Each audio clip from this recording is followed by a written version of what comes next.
अरे साजी का है तोरे आवन से हमरे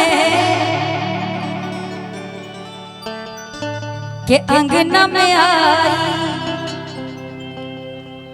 बाहर भौजी। जो देवर होंगे दुल्हन साहिबा के हाय हाय करेजा हरियर होई, उनको सबसे ज्यादा खुशी इस बात की होगी कि भैया तो निपट गए, अब हमारी बारी आई है ना।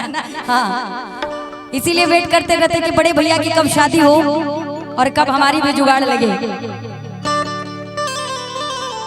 हाँ, के साची कहे तोरे आवन से हमरे, अरे साची कहे तोरे आवन से हमरे अंगना में आई बाहर भौजी, अंगना में आई बाहर भौजी।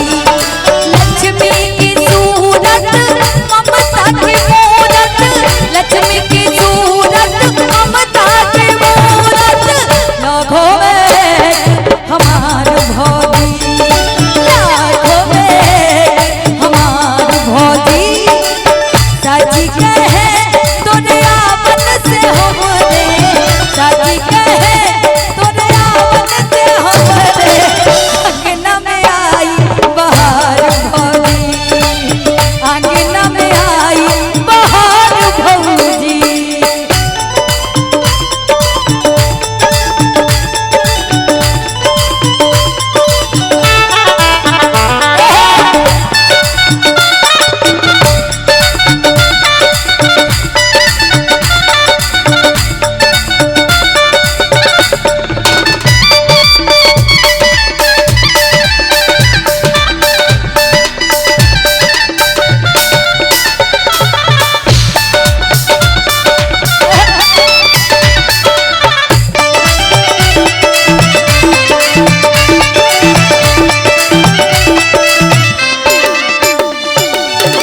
तुलसी की सेवा चंद्रमा की पूजा, हाय कजरी जैसा आंगनवा में पूजा। तुलसी की सेवा चंद्रमा की पूजा, कजरी जैसा आंगनवा में पूजा। अब हमने जाना भगवा शिवा भी, अब हमने जाना भगवा शिवा भी, होते हैं कितने त्योहार भौजी, होते हैं कितने त्योहार भौजी। नहीं फिर जाना तू अपनी जुबान से, किधर रहना है जरा बेईमान से। फिर दीवानी तू कल फिर आना, नहीं फिर जाना तू अपनी जुबान से, किधर रहना है जरा बेईमान से। किधर रहना है जरा बेईमान से। अंगना में आई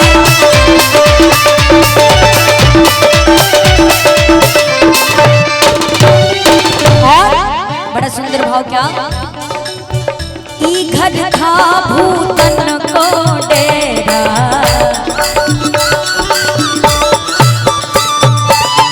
जब से पड़ा तुम्हारा पग फेरा।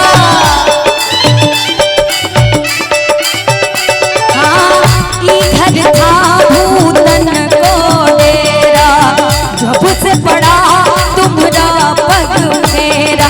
किस्मत बदल गई, दुनिया बदल गई, किस्मत संवर गई, दुनिया बदल गई। अगर किसी भी बिटिया का या बहू का अगर मान सम्मान से उनका सम्मान करके अपने घर का गृह प्रवेश करवाएंगे तो मालूम है क्या होगा कि अन्न धन के लागे भंडार भौजी, अन्न धन के लागे भंडार भौजी।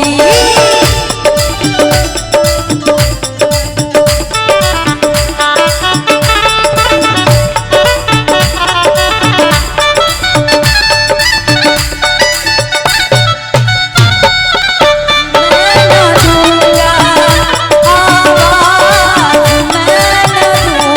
दूंगा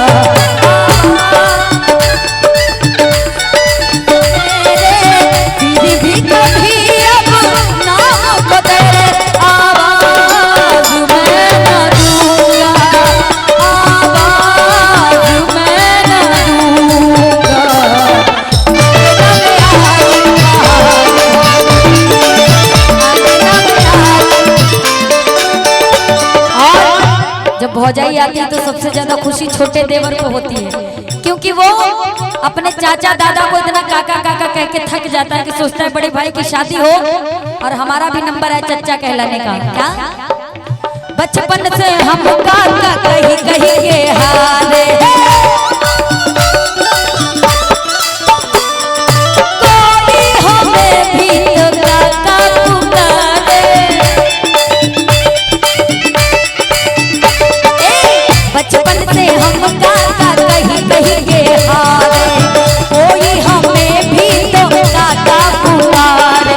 दे दे भतीजा फुलवा सरीखा, दे दे भतीजा फुलवा सरीखा। भौजी दे दे भतीजा फुलवा सरीखा, लेकिन काहे और मानेंगे हम उपकार भौजी।